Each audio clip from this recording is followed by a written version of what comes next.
আমিও কানা হইছি আর গ্রামও রঙিন টিভি আসছে। তো বিষয়টা যদি একটু ক্লিয়ার করে বলি, এই যে দেখতে পাচ্ছেন মাইক্রোস্কোপ আর এই দেখতে পাচ্ছেন হট গান, ঠিক 1 মাস আগে এই মাল দুইটা আমি কিনেছি।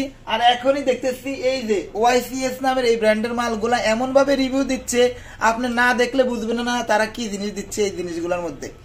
তো টুলস গুলার যেমন আউটলুকিং তেমন ম্যাটেরিয়ালস দেখতে পাচ্ছেন স্ক্রিনে, তাদের টুলস গুলার ছবি দেওয়া আছে। তো আপনি আরো ভালোভাবে দেখতে চাইলে আমার কমেন্ট বক্সে তাদের লিঙ্ক দেওয়া আছে পেজের, এবং আমার ক্যাপশনও দেওয়া আছে। তো আমার এই ভিডিওটি করার উদ্দেশ্য হচ্ছে, অনেকে আমাকে ফোন দেন দিয়ে বলেন ভাই কোন টুলসটা প্লাস কোন মাইক্রোস্কোপটা নিবো বা কোন ওসি মেশিনটা নিবো। আমি তাদেরকে বলবো ভাই কিছুদিন ওয়েট করেন, তাদের মাল ঢুকতে আছে। আপনি ওই মাল ঢুকার পরে আপনি ওই মালের সাথে প্লাস মার্কেটে থাকা মালের সাথে কম্পেয়ার করে যেটা ভালো হবে এটা নিবেন। দেখেন এখন যদি আপনি মাল কিনেন 2 দিন পর আপনার ওই মাল ভালো লাগবে, দেখবেন ওই মালটা ভালো। যেহেতু নতুন কোম্পানি, আশা করি মাল ভালোই হবে, আপনি কিছুদিন ওয়েট করতে পারেন। তো ভিডিওটি ভালো লাগলে অবশ্যই শেয়ার করে দিবেন আর আমার পেজটি ফলো করে দিবেন।